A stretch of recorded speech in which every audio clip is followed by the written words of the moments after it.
Assalamualaikum Pak Mujahidun. Waalaikumsalam, Bu Yanti. Iya. Bagaimana kabar Pak Mujahidun siang hari ini?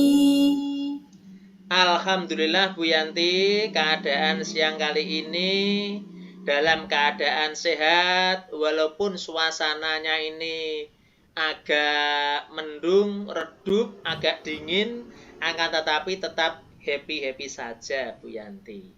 Untuk selanjutnya, Alhamdulillah. bagaimana kabarnya Bu Siti Mulyanti? Iya, alhamdulillah. Saya juga sehat walafiat Pak Mujahidun. Kalau boleh saya tahu, sedang apa ya sekarang Pak Mujahidun?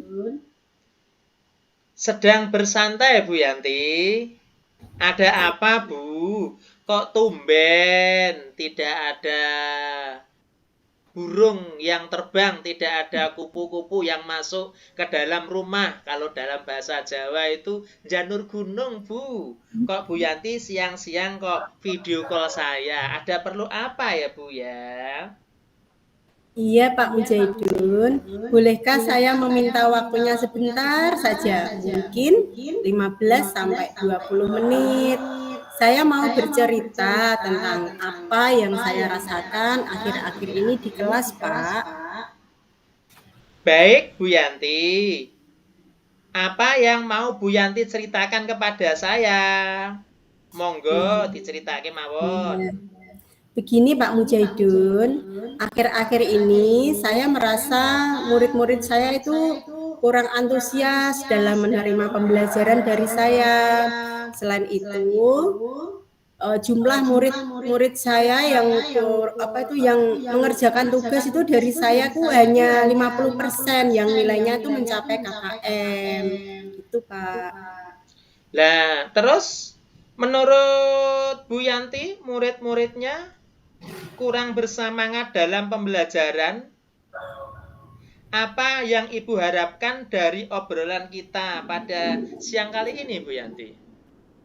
Iya, Pak. Saya itu mengharapkan solusi atas permasalahan saya tentang antusias dan semangat murid-murid saya dalam melakukan pembelajaran di kelas, supaya mereka dalam mengerjakan tugas itu bisa mencapai KKM, gitu Pak Mujahidin. Oh, kalau menurut Bu Yanti, hal apa saja yang membuat murid-murid Ibu itu kurang antusias, kurang bersemangat dalam pembelajaran bersama Ibu Yanti?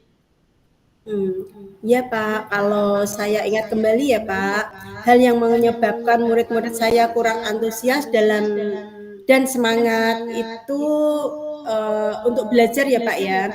Yang pertama itu mungkin pembelajaran saya seperti sedikit membosankan atau terlalu monoton. Saya juga terlalu dominan untuk bercerita di depan murid-murid saya. Terus yang kedua, saya tidak pernah memberikan kesempatan buat murid saya untuk berpendapat atau aktif berbicara pada pembelajaran saya. Itu Pak Mujahidin.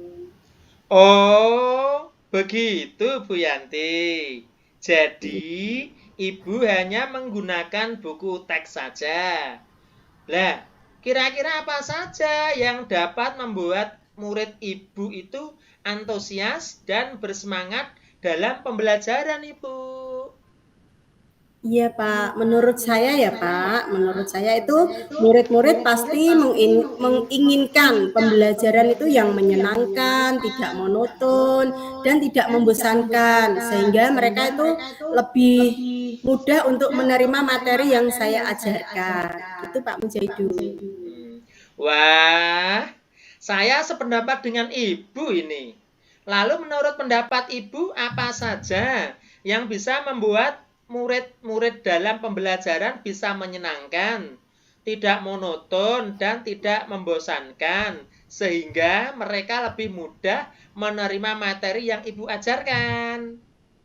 Iya, gini, menurut saya itu pembelajaran harus berpusat pada murid-murid, diminta untuk aktif juga dalam pembelajaran.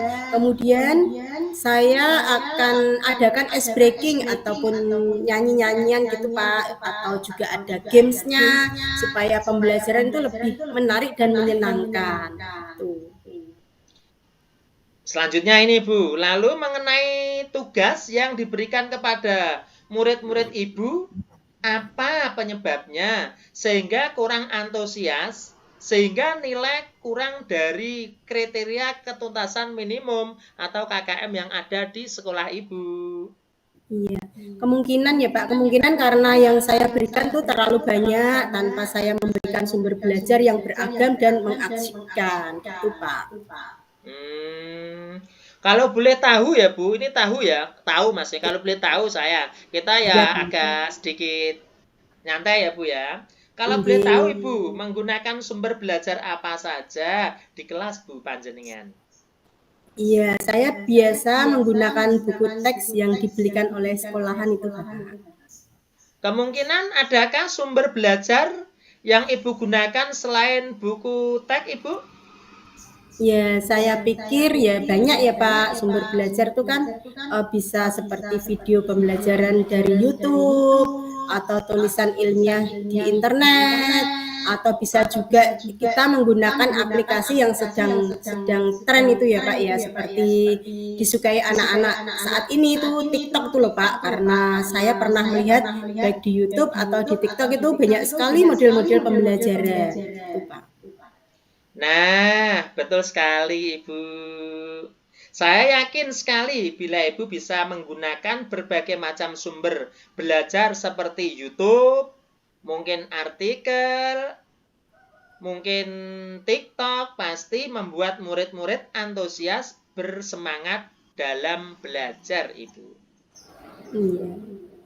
Jadi, sekarang apa rencana Ibu untuk menyelesaikan masalah ini?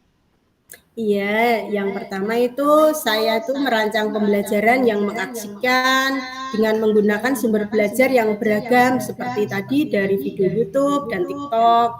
Yang kedua, saya akan memberikan tugas tidak terlalu banyak juga.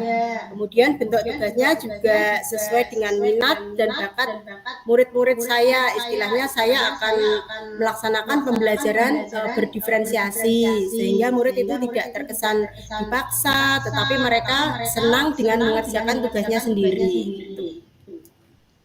Saya itu ya cukup merasa puas niki plong niki Bu. Bagus sekali pokoknya rencana Ibu itu. Mudah-mudahan berhasil ya Bu ya. Iya. Nah, ini untuk selanjutnya ini. Apa komitmen Ibu terhadap rencana Ibu ini? Iya, saya berkomitmen untuk selalu membuat rencana pembelajaran yang mengasihkan, menggunakan banyak sumber belajar untuk eksplorasi materi sehingga murid-murid saya itu dapat mengikuti pembelajaran dengan menyenangkan, dan saya akan membuat murid-murid saya itu bersemangat dalam kegiatan eksplorasi materi tanpa ada unsur paksaan. Wah, saya senyum lagi ini Bu. Pokoknya bagus sekali lah Bu. Saya sangat mendukung, mudah-mudahan semua berjalan lancar dan sesuai dengan harapan ya Bu. Iya, terima kasih Pak Mujahidun atas waktunya untuk mau mendengarkan keluh kesah saya. Mudah-mudahan kita semua bisa menjadi guru yang selalu dirindukan oleh murid-murid kita. Amin. Oke, saya juga bilang amin Bu. Saya tunggu kabar berikutnya Bu ya, atas perkembangan pembelajaran yang Ibu lakukan.